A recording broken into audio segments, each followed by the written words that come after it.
शांति। आज 6 सितंबर 2024 के महावाक्य है। मीठे बाबा कहते, मीठे बच्चे, तुम्हारे यह पढ़ाई सोर्स ऑफ इनकम है। इस पढ़ाई से 21 जन्मों के लिए कमाई का प्रबंध हो जाता है। प्रश्न: मुक्ति धाम में जाना कमाई है या घाटा? उत्तर: भक्तों के लिए यह भी कमाई है, क्योंकि आधा कल्प से शांति शांति मांगते आए हैं। बहुत मेहनत के बाद भी शांति नहीं मिली।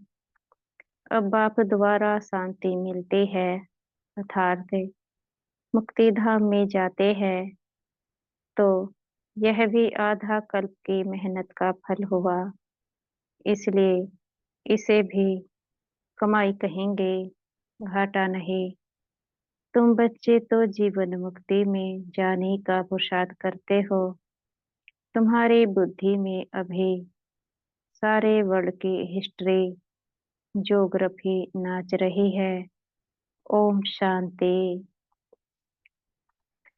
मीठे मीठे रूहानी बच्चों को रूहानी बाप ने यह तो समझाया है कि रूह ही सब कुछ समझती है। इस समय तुम बच्चों को रूहानी दुनिया में बाप ले जाते हैं। उनको कहा जाता है रूहानी दैवी दुनिया। इसको कहा जाता है जिस्मानी दुनिया, मनुष्यों की दुनिया। बच्चे समझते हैं दैवी दुनिया थे, वह दैवी मनुष्यों की पवित्र दुनिया थी। अभी मनुष्य अपवित्र है, इसलिए उन देवताओं का गायन पूजन करते हैं। यह स्मृति है कि बरोबर पहले झाड़ में एक ही धर्म होगा। विराट रूप में झाड़ पर भी समझाना है। इस झाड़ का बीज रूप ऊपर में है। झाड़ का बीज है बाप, फिर जैसा बीज वैसा फल, अर्थात पत्ते निकलते हैं। यह भी वंडर है ना, कितनी छोटी चीज कितना फल देती है, कितना उनका रूप बदलता जाता है। इस मनुष्य सृष्टि रूपी झाड़ को कोई नहीं जानता। इसको कहा जाता है कल्प वृक्ष। इसका बस गीता में ही वर्णन है। सब जानते हैं गीता ही नंबर 1 धर्म का शास्त्र है। शास्त्र भी नंबरवार तो होते हैं ना, कैसे नंबरवार धर्मों की स्थापना होती है, यह भी सिर्फ तुम ही समझते हो, और कोई में भी यह ज्ञान होता नहीं। तुम्हारे बुद्धि में है। पहले पहले किसी धर्म का झाड़ होता है, फिर उनमें और धर्मों की वृद्धि कैसे होती है। इसको कहा जाता है विराट नाटक। बच्चों की बुद्धि में सारा झाड़ है। झाड़ की उत्पत्ति कैसे होती है, मुख्य बात है यह। देवी देवताओं का झाड़ अभी नहीं है, और सब टाल टालियां खड़ी है। बाकी आदि सनातन देवी देवता धर्म का फाउंडेशन है नहीं।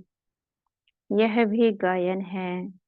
एक आदि सनातन देवी देवता धर्म की स्थापना करते हैं। बाकी और सभी धर्म विनाश हो जाते हैं।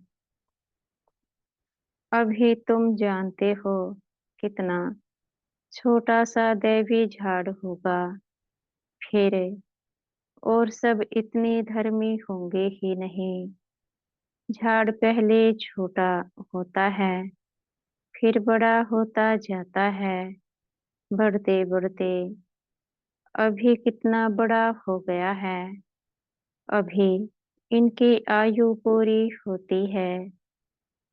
इनसे बनी ट्री का मिसाल बहुत अच्छा समझाते हैं।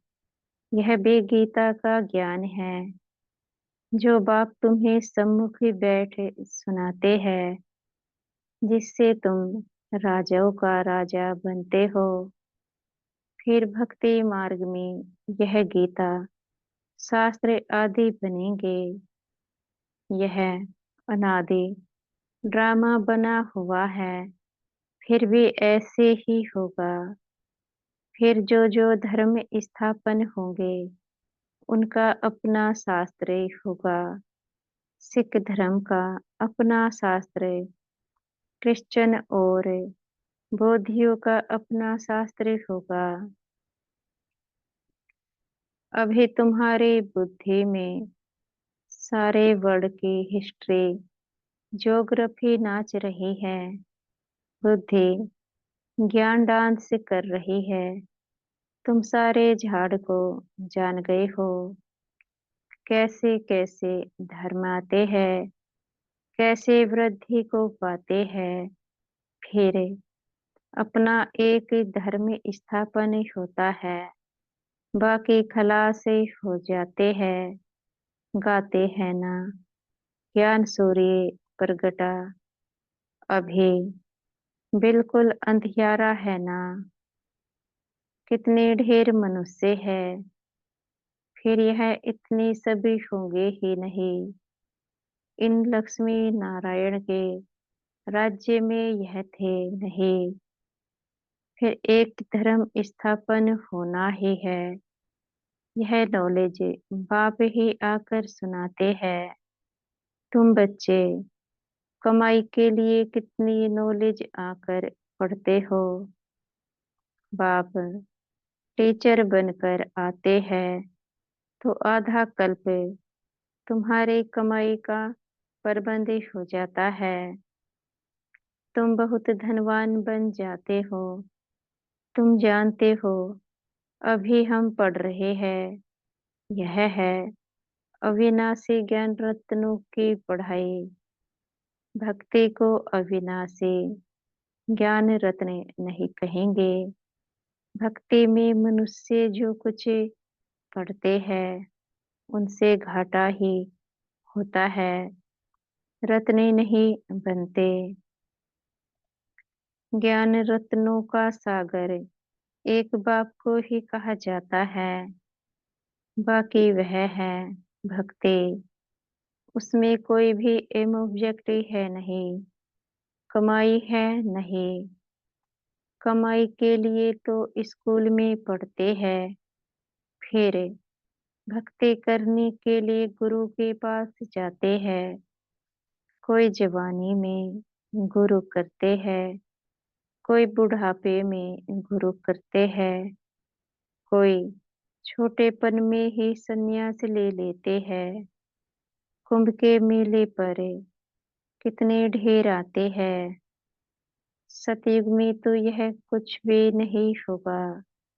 तुम बच्चों की स्मृति में सब बातें आ गई है। रचता और रचना के आदि मध्य अंत को तुम जान गए हो। उन्होंने तो कल्प की आयु ही बड़ी कर दी है। ईश्वर सर्वव्यापी कह दिया है। ज्ञान का पता नहीं है। बाप आकर अज्ञान नींद से सुजाग करते हैं। अभी तुमको ज्ञान की धारणा होती जाती है। बैटरी भरते जाती है। ज्ञान से है कमाई, भक्ति से है घाटा। टाइम पर जब घाटे का समय पूरा होता है, तो फिर बाप कमाई कराने आते हैं। मुक्ति में जाना वह भी कमाई है। शांति तो सब मांगने रहते हैं। शांति देवा कहने से बुद्धि बाप तरफ चली जाती है। कहते हैं विश्व में शांति हो, परंतु वह कैसे होगी यह किसको भी पता नहीं है। शांति धाम, सुख धाम अलग ही होते हैं, यह भी नहीं जानते हैं। जो पहला नंबर है उनको भी कुछ पता नहीं था।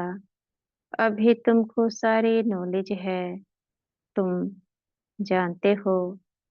हम इस कर्म क्षेत्र पर कर्म का पाठ बजाने आए हैं। कहाँ से आए हैं? ब्रह्मलोक से, निराकारी दुनिया से आए हैं। इस साकारी दुनिया में पार्टी बजाने। हम आत्मा दूसरी जगह की रहने वाली है। यहाँ यह पांच तत्वों का शरीर रहता है। शरीर है तब हम बोल सकते हैं। हम चैतन्य पाठधारी है। अभी तुम ऐसे नहीं कहेंगे कि इस ड्रामा के आदि मध्य अंत को हम नहीं जानते हैं, आगे नहीं जानते थे। अपने बाप को, अपने घर को, अपने रूप को यथार्थ रीति नहीं जानते थे। अभी जानते हैं आत्मा कैसी पार्टी बजाती रहती है। स्मृति आई है, पहले स्मृति नहीं थी। तुम जानते हो सच्चा बाप ही सच सुनाते हैं, जिससे हम सचखंड के मालिक बन जाते हैं। सच के ऊपर भी सुखमनी में है। सत कहा जाता है सचखंड को। देवताएं सब सच बोलने वाले होते हैं। सच सिखलाने वाला है बाप। उनकी महिमा देखो कितनी है। गाई हुई महिमा तुमको काम में आती है। शिव बाबा की महिमा करते हैं। वही झाड़ के आदि मध्य अंत को जानते हैं। सच बाप सुनाते हैं तो तुम बच्चे सच्चे बन जाते हो। सचखंड भी बन जाता है। भारत सचखंड था। नंबर वन ऊंचते ऊंच तीर्थ भी यह है, क्योंकि सर्व की सदगति करने वाला बाप भारत में ही आते हैं। एक धर्म की स्थापना होती है, बाकी सबका विनाश ही हो जाता है। बाप ने समझाया है सूक्ष्म वतन में कुछ है नहीं, यह सब साक्षात्कार ही होते हैं। भक्ति मार्ग में भी साक्षात्कार ही होता है। साक्षात्कार नहीं होता तो इतने मंदिर आदि कैसे बनते, पूजा क्यों होती। साक्षात्कार करते हैं, फेल करते हैं। यह चैतन्य थे, बाप समझाते हैं। भक्ति मार्ग में जो कुछ मंदिर आदि बनते हैं, जो तुमने सुना देखा है, वह सब रिपीट ही होगा। चक्र फिरता ही रहता है। ज्ञान और भक्ति का खेल बना हुआ है।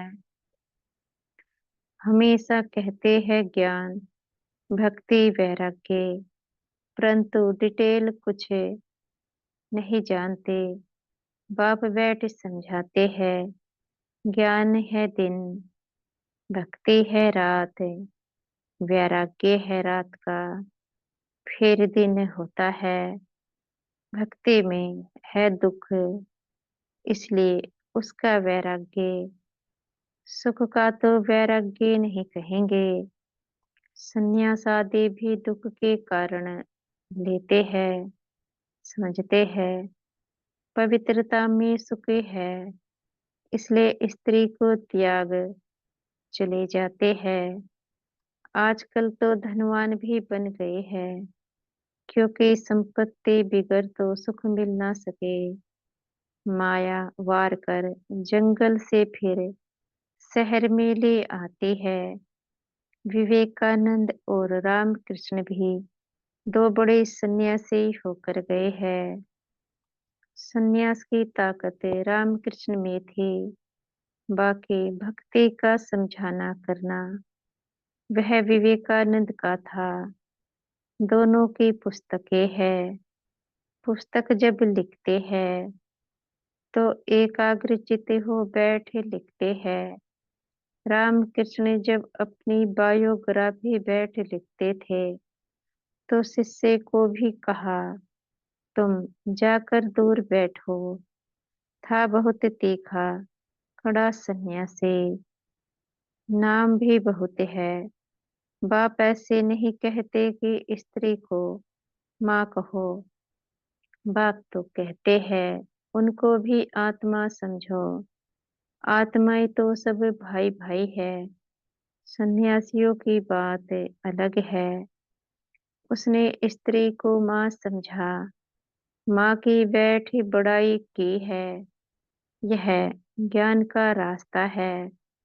वैराग्य की बात अलग है। वैराग्य में आकर स्त्री को माँ समझा। माता अक्सर में क्रिमिनल आई नहीं होगी। बहन में भी क्रिमिनल दृष्टि जा सकती है। माता में कभी खराब ख्याल नहीं जाएंगे। बाप के बच्चे में भी क्रिमिनल दृष्टि जा सकती है। माँ में कभी नहीं जाएगी। सन्यासी स्त्री को माँ समझने लगा। उनके लिए ऐसे नहीं कहते कि दुनिया कैसे चलेगी, पैदाइश कैसी होगी। वह तो एक को वैराग्य आया, माँ कह दिया। उनकी महिमा देखो कितनी है। यहाँ बहन भाई कहने से भी बहुतों की दृष्टि जाती है। इसलिए बाबा कहते हैं, भाई भाई समझो। यह है ज्ञान की बात है। वह है एक की बात है। यहाँ तो प्रजापिता ब्रह्मा की संतान ढेर भाई बहन है ना। बाप बैठ सब बातें समझाते हैं। यह भी तो शास्त्र आदि पढ़ा हुआ है। वह धर्म ही अलग है।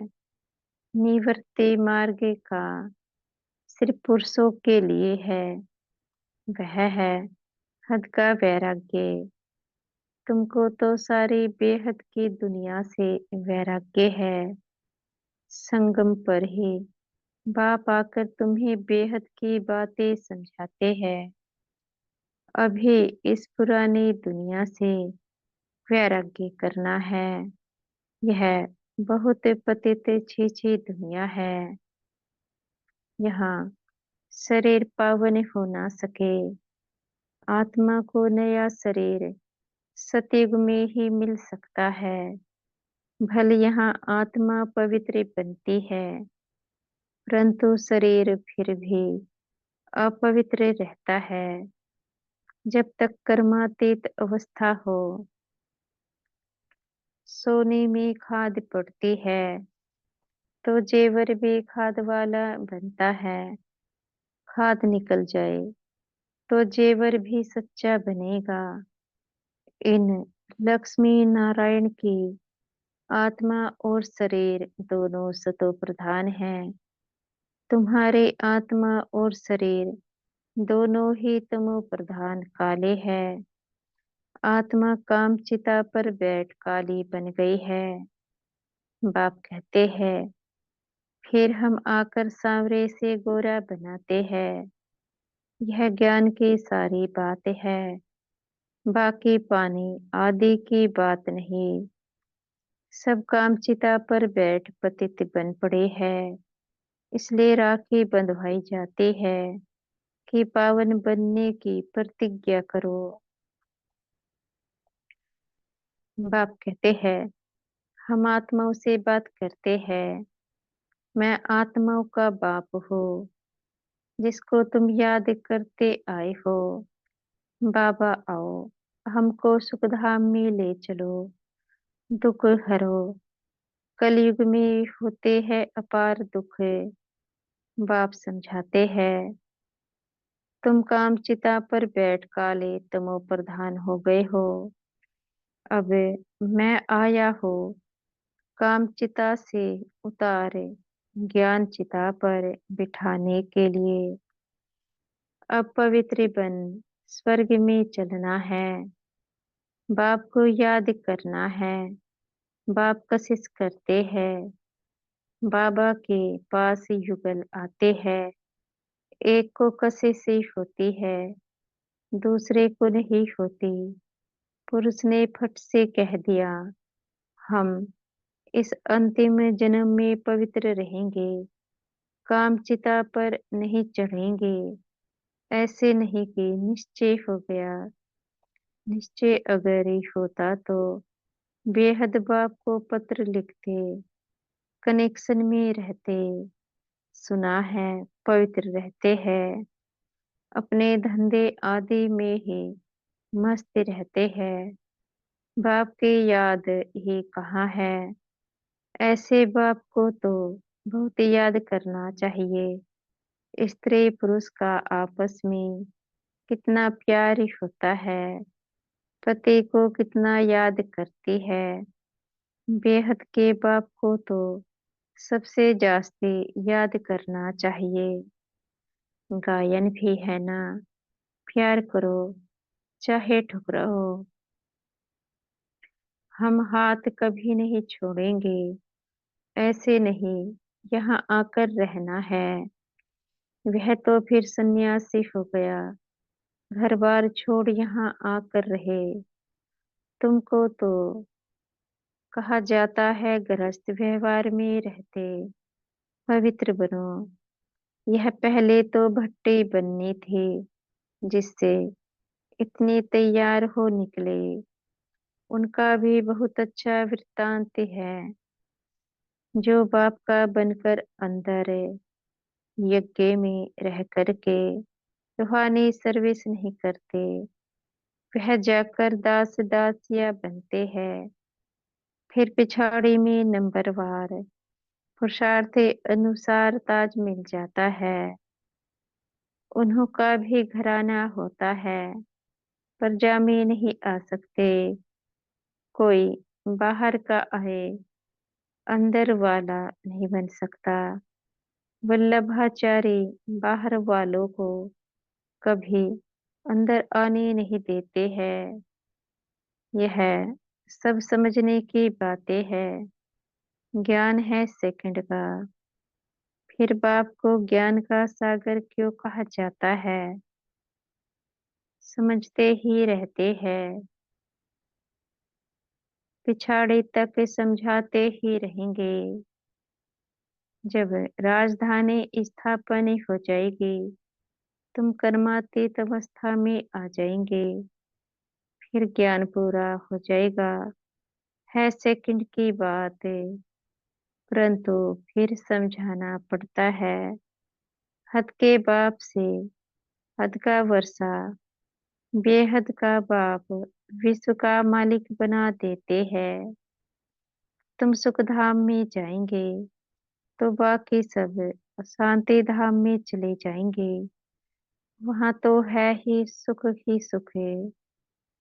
यह तो खातरी है, बाप आए है। हम नई दुनिया के मालिक बन रहे हैं। राजयोग की पढ़ाई से अच्छा मीठे मीठे सिखिल दे बच्चों प्रति माता पिता बाप दादा का याद प्यार और गुड मॉर्निंग। रूहानी बाप की रूहानी बच्चों को नमस्ते। धारणा के लिए मुख्य सार है। पहला पॉइंट, इस पतित छीछे दुनिया से बेहद का वैराग्य रखे। आत्मा को पावन बनाने का पूरा पूरा पुरुषार्थ करना है। एक बाप की ही कशिश में रहना है। दूसरा, ज्ञान की धारणा से अपनी बैटरी भरनी है। ज्ञान रत्नों से स्वयं को धनवान बनाना है। अभी कमाई का समय है, इसलिए घाटे से बचना है। वरदान, ज्ञान रत्नों को धारण करे, व्यर्थ को समाप्त करने वाले होली हंस भव। होली हंस की दो विशेषताएं हैं। एक ही है ज्ञान रत्ने चुगना, और दूसरा निर्णय शक्ति द्वारा दूध और पानी को अलग करना। दूध और पानी का अर्थ है समर्थ और व्यर्थ का निर्णय। व्यर्थ को पानी के समान कहते हैं और समर्थ को दूध समान। तो व्यर्थ को समाप्त करना अर्थात होली हंस बनना।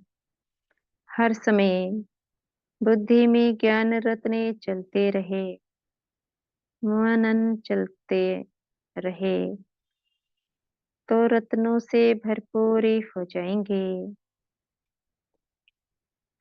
स्लोगन, सदा अपने श्रेष्ठ पोजीशन में स्थित रहे।